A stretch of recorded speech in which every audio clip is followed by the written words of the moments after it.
Heyo folks, this is Ham the Guinness Gamer here, bringing you my next video on PAX Day. Today's video is just going to be a short one, showing the newest combat there in the content update that was brought out in the middle of November. I already have it rolling here in the background, but it's just essentially to show you the different new things that have been implemented in that content update. Before I get into that though, if you would like to give me a subscribe or any likes or comments to make, you can leave them down below, blah blah blah. You know the drill at this stage, but for now I'm just going to get straight into this.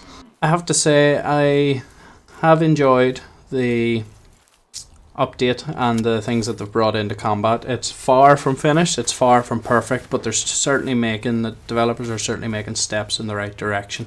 You'll see here me just shooting some deer in the background. Which the bow hasn't overly changed, the use of the bow. It still needs work, but what has changed, or one of the most noticeable things that have changed, is they've brought in active blocking, so that when you're physically blocking, you're holding right click, when you receive a hit you actually take stamina damage instead of health damage, which is quite good. It adds just an extra layer. You know, we've done that in many games before, but it adds an extra layer of combat. Because let's be honest, before this update the combat in PAX Day is quite stale. It needs a hell of a lot of work.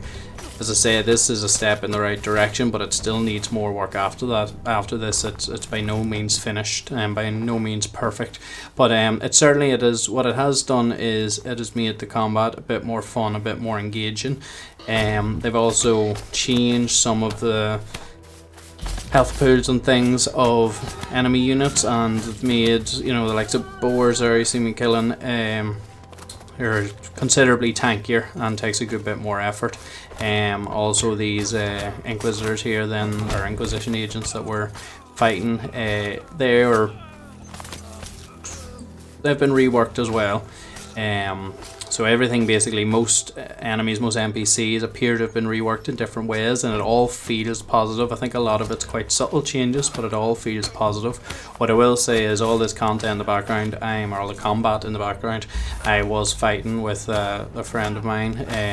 I can imagine this being quite difficult, quite challenging on your own. It certainly would be possible solo, but much more fun with friends, because there's a couple of times you'll see here in the video, one of us was in low health and the other one was able to actively tank the enemy, so go over, and the aggro system as it is quite good.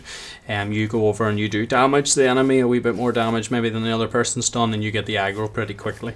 So we were able to actually push aggro back and forth that way, depending on our health pools, which worked, as I say, it worked quite well. But you obviously can't do that when you're playing solo.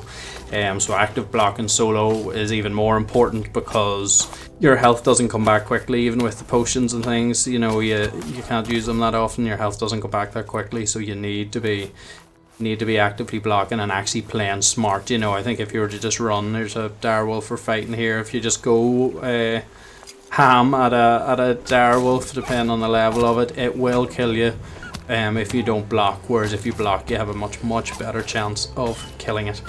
And just obviously it becomes about stamina management there then when you're talking about the active blocking. So that was a very good or is a very good addition. There's a number of other tweaks that they've done, some of which aren't immediately obvious. This footage here was taken from the night that the update went live. I'm only getting around to doing a video on it now, but so there's a number of different tweaks that haven't quite put my finger on all of them, but it all generally feels very positive. They've changed the stuns slightly. Well, I think they've removed the maze glitch that was there before, where you could just repeatedly stun enemies, you know, like bears, and just take them down then when they can't do any damage to you.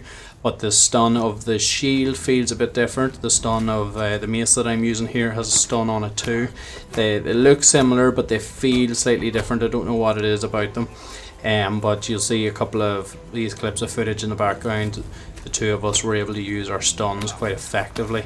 Ari there has one stun on her shield, and I have a stun on my shield and a stun on my mace, and it meant that we could effectively stun lock enemies at different times. But of course you can only do that with one enemy, because there's such a cooldown on the stuns. In general, you can see, make your mind up yourself looking at it here in the background. It does feel a lot better. They have also changed NPCs and camps and things like that, so that you are able to find camps. You see here some of the camps we were taking guys out in. There's only 2, 3, 4 guys in the camp, whereas before the camps were much bigger than that and very difficult to pull 1 or 2 on their own. Whereas now they've introduced much smaller NPC locations to allow you to do what we're doing in the background, either to go out doing PvE, either in duos or solo.